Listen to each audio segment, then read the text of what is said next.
চারিদিকে কত কিছু ঘটছে, মুখে মুখে ঘটনা যা রটছে,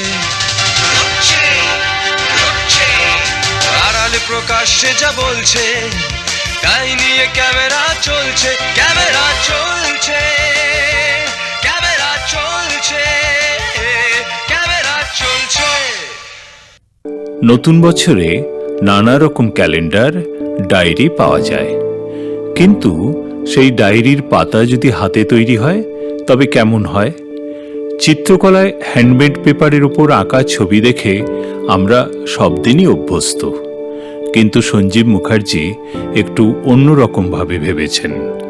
শান্তিনিকেতনে বসে তিনি পেপার পাল্প দিয়ে তৈরি করছেন ডায়েরি বা হাতে তৈরি ক্যালেন্ডার, যা সাধারণ ডায়েরি বা ক্যালেন্ডারের থেকে একদম অন্যরকম। কিভাবে তৈরি হয় এইসব জিনিস?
অনেক দিন ধরে সঞ্জীব মুখার্জি পেপার পাল্প নিয়ে কাজ করছেন।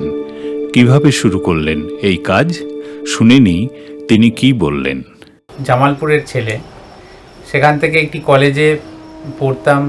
সেই কলেজে আমার একজন প্রফেসর দিদি, তিনি আমাকে দেখে তার মনে হয় যে তুমি শান্তিনিকেতন ওদিকে এলে ভালো হতো। তো তার সঙ্গে ওই দীর্ঘ কথাবার্তা এসবের ফলে একদিন উনি বললেন তুমি একদিন ঘুরে দেখে এসো শান্তিনিকেতন। সেই আমার প্রথম শান্তিনিকেতন আসা, এবং এসে আমাকেই প্রথমেই বলেছিলেন যে তুমি শিল্প সদনের ওদিকে যেগুলো আছে, হাতের কাজের যে জায়গাটা আছে সেখানটা একটু ঘুরে দেখো। উনি এখানে বিশ্বভারতীর ছাত্রী ছিলেন। তারপরে আমার শিল্প সদনে আসা এবং সেখানে দেখে আমার এই হ্যান্ডমেড পেপার মেকিং এই বিষয়টা আমাকে খুব নাড়া দেয়, যে পেপার কি করে তৈরি হয়। আমরা সাধারণত পেপার, খাতা, বই এসবে পেপার দেখেছি, কিন্তু সেগুলো কি করে তৈরি হয় বা সেটা তৈরি করা সম্ভব হাতে, এটা আমার জানা ছিল না।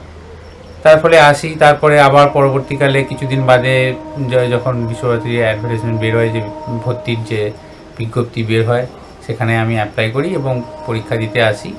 পরীক্ষাতে যথারীতি পাস করে আমি বিশ্বভারতীর হ্যান্ডমেড পেপার মেকিং সেকশনে ভর্তি হই। এটা মোটামুটি 2003 সাল নাগাদ, তখন আমি কলেজ পাস করে গেছি। তারপরে 2 বছরের ওখানে আমার চলা, 2 বছর ধরে আমি মনোযোগ সহকারে ওই বিষয়টা করি এবং তখনই আমি একটা জিনিস ঠিক করি যে আমি এটা নিয়েই কাজ করব, এটার বাইরে আমি আর কোনো কিছু করব না। তারপরে আমি নিজে এটাকে ঠিক করি যে এবার নিজে আমি করব, বাড়িতেই করব।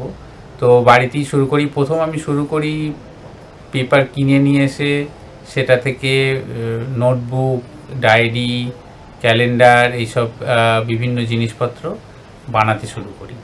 তো আস্তে আস্তে তারপরে সোনাঝুরি হাট হয়, সে হাটে নিয়ে যেয়ে বিক্রি করতে থাকি। তারপরে সেখান থেকে লোকজনের সঙ্গে কানেকশন হয়ে বিভিন্ন জায়গায় অর্ডার সাপ্লাই করি।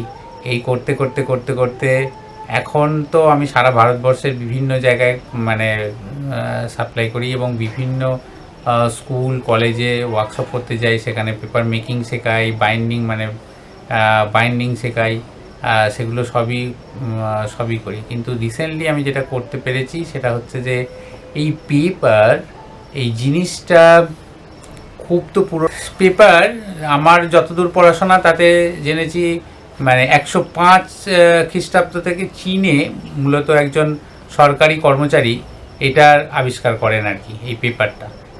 ছেঁড়া কাপড়ের টুকরো, ছেঁড়া জাল, আরও কিছু গাছের ছাল, এইসব জিনিস থেকে তারপরে সেটার বিভিন্ন প্রসেস হয়, আস্তে আস্তে সেটা বাড়তে থাকে, মানে সেটার আরও প্রসেস ওঠার পর থেকে জাপানে যায়, মানে জাপানিজরাও এই মানে চীনের পরেই কিন্তু জাপান এটা নিয়ে কাজ করেছে। তারপর সারা ভারতবর্ষে এসছে আরেকটু পরে, মানে চীন জাপানের অনেকটা পরে ভারতবর্ষে এসছে। ভারতবর্ষ থেকে আবার বিভিন্ন জায়গায় গেছে, কিন্তু জিনিসটা প্রায় 105 শতাব্দী, মানে এটা খুব একটা বড় ব্যাপার, কিন্তু সেই জিনিসটা এখনও পর্যন্ত ঠিক আছে। তারপরে যেটা এই পেপারটার হয় সেটা হচ্ছে যে মেশিনে চলে যায়, যখন প্রচুর ডিমান্ড হতে শুরু করে তখন পুরো ব্যাপারটাই মেশিনে চলে যায়। কিন্তু মজার বিষয় হলো যে হ্যান্ডমেড পেপারটার একটা অদ্ভুত মজা আছে। ইন্ডাস্ট্রিতে বা মিলে যেগুলো তৈরি হয় সেগুলো মূলত পরিবেশকে নষ্ট করে জিনিসটা তৈরি হয়, যে গাছ এবং বাঁশ এই জিনিসগুলোকে কেটে পরিবেশের ভারসাম্য নষ্ট করে জিনিসটাকে তৈরি করা হয়। কিন্তু হ্যান্ডমেড হচ্ছে সবসময় রিসাইকেল, মানে যেগুলো পড়ে মানে ফেলে দেওয়া জিনিস, সেই জিনিসগুলোকে মূলত হ্যান্ডমেডে ব্যবহার করা হয় এবং পুরোটাই রিসাইকেল। আর একটা মজার বিষয় আছে যে ওখানে তো সবই মেশিন ব্যবহার করা হয়, সেখানে লোকজনের কর্মসংস্থান, এই কর্মসংস্থানটা কিন্তু ইন্ডাস্ট্রিতে ওই এত বড় বড় মেশিন ব্যবহার করতে সেটাতে হয় না। মজুরিটাই এখানে বেশি এবং এখানে মানে লোকটা বেশি লাগে। ওখানে মেশিনে বেশি ব্যবহার হয়, এখানে লোকের বেশি ব্যবহার হয়। এবং এখানে যেটা করতে পারে, যেটা মেশিন করতে পারে না, সেটা হচ্ছে যে মেশিনে একই ধরনের জিনিস কন্টিনিউ হতে থাকে বা একই ধরনের জিনিস বেশি উৎপাদন হতে থাকে। এখানে প্রত্যেকটা জিনিস আলাদা আলাদাভাবে এবং আলাদা আলাদা জিনিসপত্র তৈরি করা যায়। ক্যামেরা চলছে, আমার না বলা বাণীর ঘন যামিনীর মাঝে, আমার না বলা বাণী। কলকাতার শিল্পচর্চার ইতিহাসে এক উজ্জ্বল নাম সোসাইটি অফ কন্টেম্পোরারি আর্টিস্টস। 1960 সাল থেকে শুরু হওয়া এই দীর্ঘ পথ চলায় এই বছর তারা পা রাখল তাদের 66তম বার্ষিক প্রদর্শনীতে। কলকাতার একাডেমি অফ ফাইন আর্টসের নর্থ ওয়েস্ট এবং নিউ সাউথ গ্যালারিতে আয়োজিত এই প্রদর্শনীতে সমকালীন 18 জন ভারতীয় শিল্পীর অসাধারণ কিছু চিত্র এবং ভাস্কর্য দেখার সুযোগ পাওয়া গেল। ক্যানভাস জুড়ে সব রঙের মায়াবী খেলা। তারার মতন রাজে আমার না বলা বাণীর ঘন মাঝে আমার না বলা বাণী। প্রদর্শনীতে আছে বিখ্যাত শিল্পী লালু প্রসাদ সাউ থেকে শুরু করে গণেশ হালুই, আদিত্য বসাক, বিমল কুণ্ডু এবং মনু পারেখের মতো বরেণ্য শিল্পীদের কাজ। পেইন্টিংগুলোতে দেখা যায় আধ্যাত্মিকতা, পরাবাস্তববাদ এবং নাগরিক জীবনের নানান জটিল প্রতিচ্ছবি। গন্ধ ফিরে ফিরে ফিরে লুকায় বেদনা, অঝরা অশ্রুনীরে আমার লুকায় বেদনা। ভাস্কর্যগুলোর দিকে তাকালেও অবাক হতে হয়। ধাতু আর পাথরের ছোঁয়ায় প্রাণ পেয়েছে অদ্ভুত সব অবয়ব। বাজে বাজে বাজে আমার না বলা বাণীর ঘন যামিনীর মাঝে আমার না বলা বাণী। ক্ষণে ক্ষণে আমি না জেনে করেছি দান তোমায় আমার গান। ক্ষণে ক্ষণে আমি না জেনে করেছি দান তোমায় আমার গান। পরাণের সাজি সাজাই প্রাণের কুলে, জানি না কখন নিজে বেছে নাও তুলে নাও তুলে। অলুখ আলোকে নীরবে দুয়ার খুলে তুমি অলুখ আলোকে প্রাণের পরশ দিয়ে যাও মোর কাজে। দিয়ে যাও দিয়ে যাও দিয়ে যাও মোর কাজে আমার না বলা বাণীর ঘন যামিনীর মাঝে আমার না বলা বাণীর তোমার ভাব। তরুণ শিল্পী সৌমিন খামরুই এবং বর্ষিয়ান শিল্পী প্রদীপ মৈত্র তাদের দল এবং কাজ নিয়ে জানালেন। সোসাইটি অফ কন্টেম্পোরারি আর্টিস্ট 1960 সালে প্রতিষ্ঠিত হয় বাংলার শিল্পচর্চার এক নতুন দিগন্ত উন্মোচন করার উদ্দেশ্যে।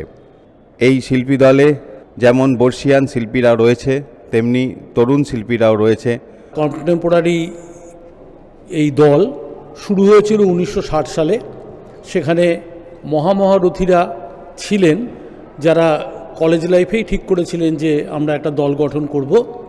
তার মধ্যে বিশেষভাবে আপনারা নাম শুনে থাকবেন বিকাশ ভট্টাচার্য, গণেশ পাইন, সুনীল দাস, শ্যামল দত্ত রায়, অরুণ বোস, বানু পারেখ, গণেশ পাইন, গণেশ হালুই। এরপরে আদিত্য বসাক, বিমল কুণ্ডু, সুনীল কুমার দাস এরা আসেন। তারপরের প্রজন্ম হিসেবে আমি। এটা আমাদের বার্ষিক প্রদর্শনী। পরবর্তীকালের প্রজন্মকে আমরা আমাদের মধ্যে টেনে নিয়ে আসব এবং তারা এইটাকে চালিয়ে যাবে, এইটাই আমাদের একমাত্র লক্ষ্য।